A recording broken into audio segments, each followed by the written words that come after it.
Assalamualaikum warahmatullahi wabarakatuh. Perkenalkan kami dari kelompok 1.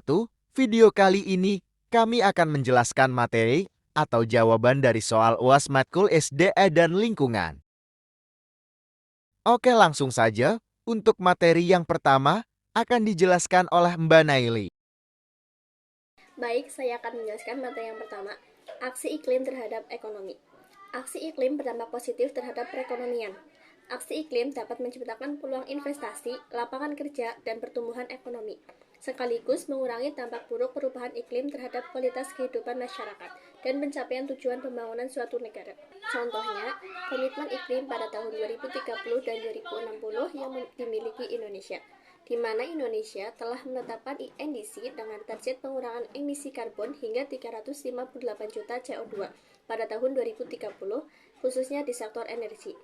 Pengembangan energi terbaru, efisiensi energi, bahan bakar rendah karbon, dan teknologi batu bara bersih diharapkan akan menciptakan investasi sekitar 55,18 miliar US dollar, membuka 281.566 lapangan kerja baru, dan mengurangi emisi gas rumah kaca sebesar 89 juta ton CO2. Selain itu, Indonesia juga berencana untuk mencapai net zero emission pada tahun 2060 yang akan mendorong investasi dalam pembangunan pembangkit listrik energi terbarukan dan energi nuklir.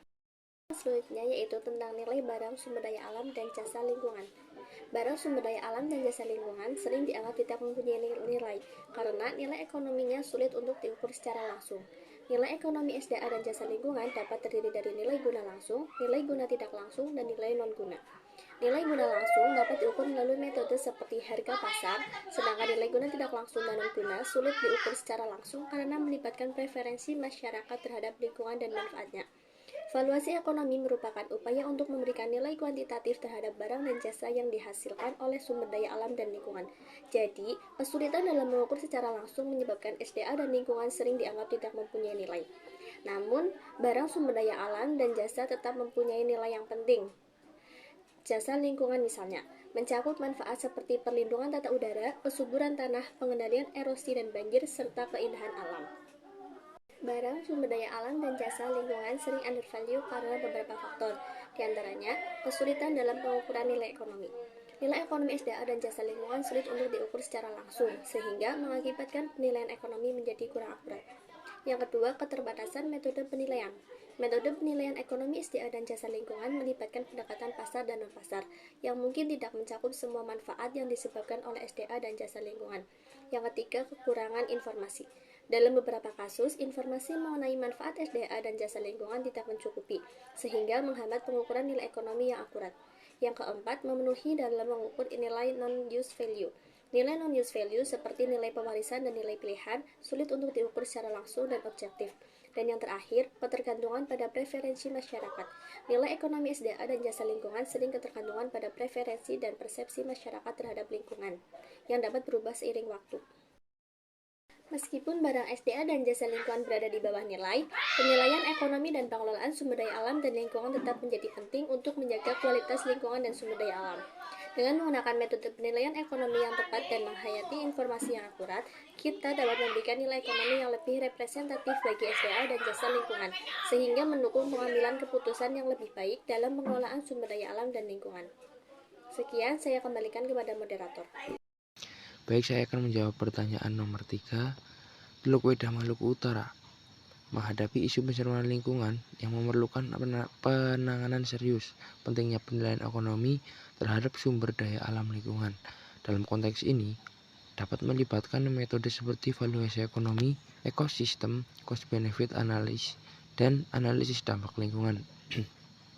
Valuasi ekonomi ekosistem dapat membantu mengukur nilai ekonomi dari berbagai layanan ekosistem yang berdampak. Sementara cost benefit analysis dapat memberikan gambaran rinci tentang manfaat dan biaya dari tindakan yang mungkin diambil. Analisis dampak lingkungan juga relevan untuk menilai dampak jangka panjang terhadap lingkungan dan masyarakat setempat. Keputusan berbasis data dan nilai ekonomi dapat membantu merancang solusi yang berkelanjutan untuk mengatasi masalah pencemaran di Teluk Wedah. Baik, di sini saya akan menjawab nomor 4. Pada dasarnya ada 2 undang-undang yang berhubungan dengan lingkungan hidup di Indonesia. Yang pertama adalah Undang-Undang Nomor 32 tahun 2009 tentang perlindungan dan pengelolaan hidup. Sedangkan yang kedua adalah Undang-Undang Nomor 11 tahun 2020 tentang Cipta Kerja. Kemudian, Undang-Undang Nomor 11 tahun 2020 membuat beberapa peraturan pada Undang-Undang Nomor 32 tahun 2009 dan mengeluarkan peraturan pemerintah baru yaitu PP Nomor 22 tahun 2021 tentang penyelenggaraan pelindungan dan pengelolaan lingkungan hidup. Perbedaan antara kedua undang-undang ini terletak pada beberapa hal seperti penambahan atau pengurangan pasal-pasal tertentu dalam regulasi tersebut serta adanya penyederhanaan prosedur untuk mendapatkan izin lingkungan. Dampak dari perubahan ini terhadap lingkungan masih harus dievaluasi lebih lanjut karena bisa saja hasilnya positif atau negatif tergantung pada bagaimana aturan baru diterapkan oleh pihak-pihak terkait dalam melaksanakan perlindungan dan pengelolaan lingkungannya masing-masing. Jadi, secara keseluruhan dapat disimpulkan bahwa ada perubahan dalam regulasi perlindungan dan pengelolaan lingkungan hidup di Indonesia dari tahun 2009 hingga saat ini. Terima kasih, sekian pemaparan dari kelompok kami W. Assalamualaikum warahmatullahi wabarakatuh.